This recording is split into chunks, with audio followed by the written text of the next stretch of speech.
Welcome back to another video. This is a video on how to do spark plugs on a Ford Escape.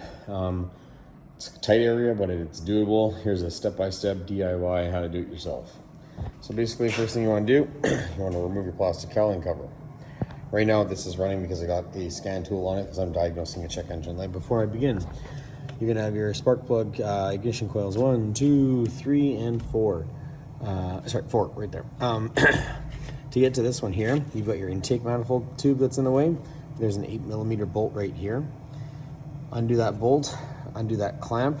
Some people will take out the air box. If you have to, you have to, but I'm going to try doing it with just the hose clamp like I've done in the past. And we're going to replace all these spark plugs here. There's another one back here to undo. This will just help give you some slack on here on this intake piping, so you have the ability to replace that 4th spark plug there. On this vehicle, it has very slow acceleration. Most of the time, it's usually anything to do with like camshaft timing or something like that.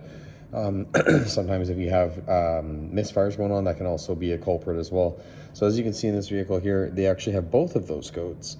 So we're gonna replace the plugs for the vehicle, and then we're going to reset and clear this data and reprogram it back to the vehicle, and then we're gonna go for a test drive and see how it runs. So you're going to want to remove your airbox because Ford put all the hose clamps, adjuster screws on the back side of here. There's no way you're going to get to it. So good job on the manufacturing and engineering on that one. You're going to remove your inside airbox here. You're going to have 4 8mm bolts that are holding the lid on here. You're going to take that lid off. Then you're going to remove your air filter. Then you pull out the air filter, and then these are all pressure tabs. You're going to have one here, and then there's one that sits back here. Now to get back to that one, put your hand underneath your intake and push it up like this so it pops out, or so you don't break the plastic clip it's attached to. You'll have another 8mm bolt right here and another 8mm bolt right here. That gives you the freedom to move this around so you can work around it and get your coils out so you can do your plugs. So now we're moving on to the next one. So I've already gone on to the first one, and I've pulled the first ignition coil out. Inspect it, make sure that the coil inside of there still looks good. There's lots of debris around there, so I took a bunch of stuff out of there. So if you got a blow gun, just blow it to avoid anything from falling in there. So yeah, that's pretty much it. Then now we're going to do we're going to be replacing them with the Laser Iridium NGK ones. So I'm going to be removing the yellow one, comparing the two so you can see the difference between the new and the old, and we're going to repeat that process 4 times in a row.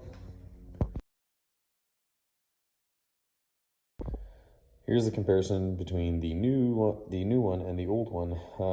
They're not horrible condition, but they've definitely been in there for quite some time. So we're going to change those out. Now I'm going to do this process 4 times. So it's just very straightforward. All right, so I'm on my last one here, but I'm going to quickly show you. This one is very easy to do. So is this one. When you get to this one here, the third one, connect these quick connect pieces here for your evap. Disconnect them, and then you're going to take off this piece right here, which has a 13mm nut sitting right on the top there, and you're going to remove it off of here.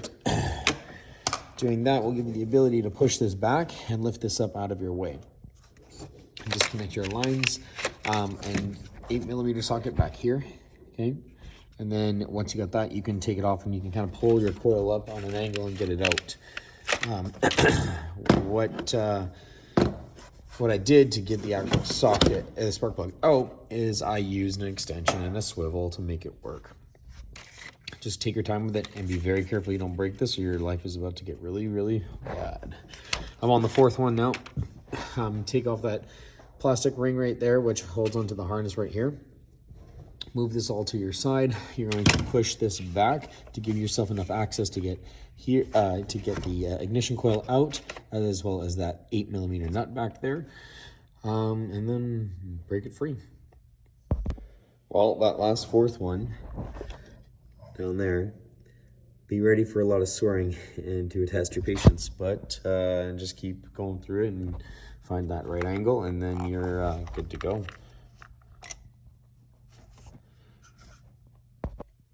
All right, so now you're got all the plugs in, all the 8mm bolts are tied up top. Double check that your connections are in there and they're nice and good. And then basically you're just gonna put it all back together the reverse way. So you're gonna put the bolt up there in that hole right there where you have the brass fitting. You're gonna put another bolt that you have right there for another 8mm, another bolt right here for another 8mm, and then we're gonna put the air box back in. We're also gonna reconnect all of our lines here that we disconnected during this process. We're gonna go through all that and put those back on. And when it's all said and done, this is what your engine bay should look like. Okay, make sure your air filter is back on there with all your 8mm bolts. You've secured your screw in there. I got one more I'm gonna put in right there, which is just sitting up there. So you have an 8mm down here, 8 there, 8 there, 8 there, 8 there, 8 there. Retouch your intake boot, make sure that you're actually into your airbox, so you're gonna get an evap code. Make sure all your connectors and everything are all back together again. Make sure all your harnesses are in place and all your coils are pushed down. But that's basically it. That is how you change spark plugs on a Ford Escape. Thanks for watching. Hopefully you found this useful. Don't forget to hit that subscribe button, and see you on the next one.